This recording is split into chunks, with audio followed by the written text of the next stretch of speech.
עכשיו,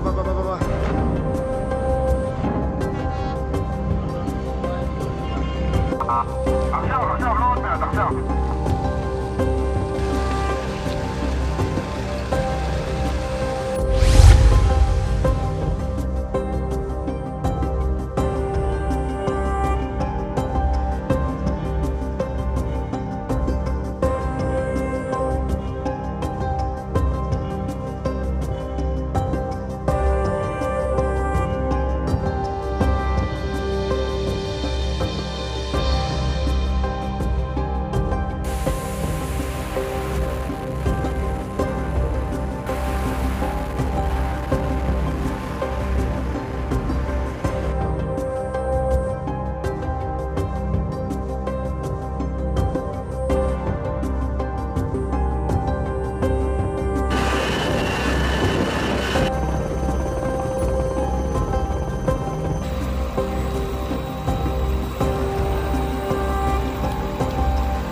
אנחנו רואים היום את התקיפה במרחק של 2,000 קילומטר בחודדה ובסביבתה.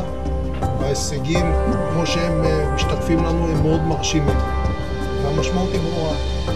מי שמנסה לתקוף אותנו או לפגוע באזרחי ישראל ישלם מחיר כבד מאוד.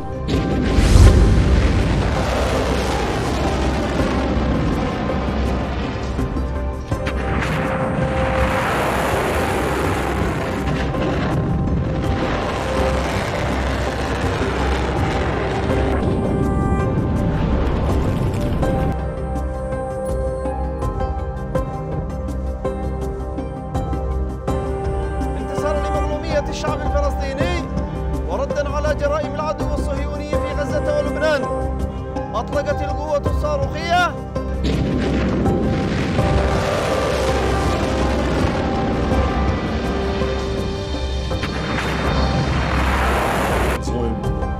החמאס כבר לומד זאת בפעולתנו הנחושה שתביא להשמדתו ולשחרור כל חטופינו. אין לנו עניין להרחיב את המלחמה, אין לנו עניין לחפש חזיתות נוספות, אבל אם מישהו יתקוף את ישראל, כמו שעשו החות'ים לאחרונה בטילים ולאורך כל המלחמה, בתק"ק ובתל"שים ובכטב"מים, כל אחד שיבצע פעולה כזאת, אנחנו נבוא איתו חשבון, ואנחנו יודעים לעשות את זה במקביל לדברים אחרים. ביום הזה חיל האוויר, צה"ל, תקפו גם בלבנון וגם בעזה וגם כאן, אנחנו יכולים לפעול בעוד מקום.